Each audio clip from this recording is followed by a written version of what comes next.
This is a moment that makes headlines and sends PR teams into panic mode.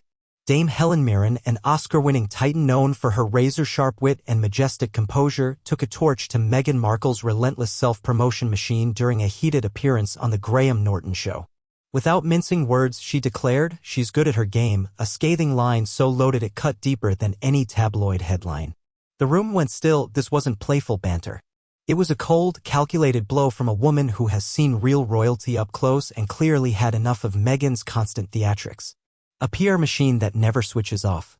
For years, Meghan Markle has operated like a walking billboard for her own curated brand of modern royalty, a blend of Hollywood glitz, royal proximity, and perpetual grievance. But beneath the filtered Instagram posts and Netflix documentaries lies a tireless PR apparatus so overactive it's become both exhausting and painfully transparent. From Vanity Fair covers to orchestrated pap walks in Montecito, from staged photo ops at Uvalde to high-production podcast flops, Markle has turned every moment into a performance, every appearance into a pitch, and every setback into a soundbite. Helen Mirren's comment, "She's good at her game," was no compliment. It was a precision strike, a subtle dismantling of Meghan's narcissistic marketing strategy masquerading as social activism. Dame Helen, who famously portrayed Queen Elizabeth II with more dignity than Meghan ever extended to the institution, knew exactly what she was saying, and so did the audience. From actress to activist, or just acting? It's no secret that Meghan Markle's transition from D-list actress to duchess came with an obsessive desire to rebrand herself as a global humanitarian. But the problem isn't just that it's all so obviously performative, it's that it's also painfully self-serving. Let's look at the facts. Archetypes, her Spotify podcast, was cancelled after one season, with Spotify executives reportedly branding the Sussexes as grifters. Her Netflix projects, including Live to Lead and Harry and Meghan, were widely panned as narcissistic and repetitive, offering little more than recycled royal trauma packaged for mass consumption. Her recent Uvalde photo op, where she conveniently showed up to honor the victims of the school shooting without any official invitation, was widely condemned as opportunistic and exploitative. And let's not forget the notorious pap walk in New York City, where she and Harry claimed a near-catastrophic car chase with paparazzi, only for NYPD sources to debunk the drama, noting there was no risk to the public. Every appearance is a brand push. Every tragedy is an opportunity. Every perceived slight is a publicity boost. Helen Mirren's dry remark captured what millions have been thinking. Meghan's not playing the long game for change, she's playing the media game for clout. Perhaps the most galling aspect of Meghan's PR empire is how effectively it has weaponized victimhood.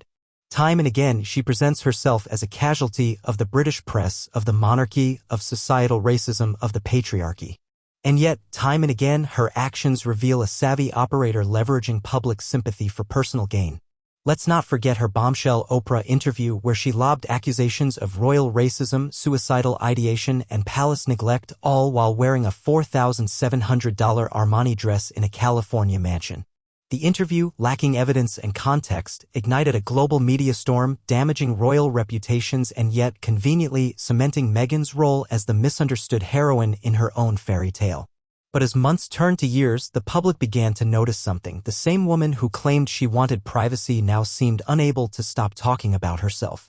From magazine interviews to staged documentary confessionals, Meghan's presence has been inescapable, not as a changemaker, but as the main character in every room she enters. Mirren's subtle burn may well become a defining line in the unraveling of Meghan's manufactured image. It wasn't loud. It wasn't cruel. It was cold, elegant truth delivered from a woman who's not just portrayed royalty, but embodied it. In a post-show segment, audience insiders claimed Mirren elaborated, noting that some people mistake exposure for influence. A brutal truth. Because for all Meghan's visibility, her actual impact remains debatable. Unlike Princess Diana, whose legacy was grounded in tangible causes, or Queen Elizabeth II, who commanded respect through quiet endurance, Meghan Markle's activism feels shallow, built on speaking gigs, stylized brand launches, and paparazzi games. Ironically, Meghan's own words may have predicted her downfall. In Harry and Meghan, she ranted about an invisible contract between the monarchy and the media. Yet in the United States, it's clear she's inked her own very visible contract with talent agencies, PR firms, streaming platforms, and corporate sponsors, all in service of maintaining her spotlight. She has reportedly signed with WME, one of the most powerful agencies in Hollywood, and is allegedly eyeing political ambitions, fashion ventures, and content production under her American Riviera Orchard label. This is not the quiet life she claimed to want. This is not retreat from the limelight. This is a high-gloss, meticulously managed campaign to remain relevant no matter how vapid the messaging becomes. Meghan's PR strategy is failing and the world knows it. Perhaps the most damning evidence of all? The simple fact that the more Meghan talks, the less people care. Polls show her popularity has plummeted on both sides of the Atlantic. Her Netflix content receives lukewarm reception. Even media outlets once enamored with her now hedge their praise. The Markle brand, built on grievance and glamour, is buckling under the weight of its own artificiality. Dame Helen's comment was the kind of razor-sharp critique that only works when it cuts through to a fundamental truth. Meghan Markle is good at her game, yes, but that game has limits. And the audience is tired of playing along. Helen Mirren's roast may have been brief, but its impact is seismic. When a figure of such gravitas and grace steps forward to break the polite silence surrounding Meghan's exhausting self-promotion, it signals a shift. People are ready to move on. The world wants substance, not stunts, depth, not drama. For Meghan, that's the real crisis. Because when the PR curtain falls and there's no narrative left to control, what remains?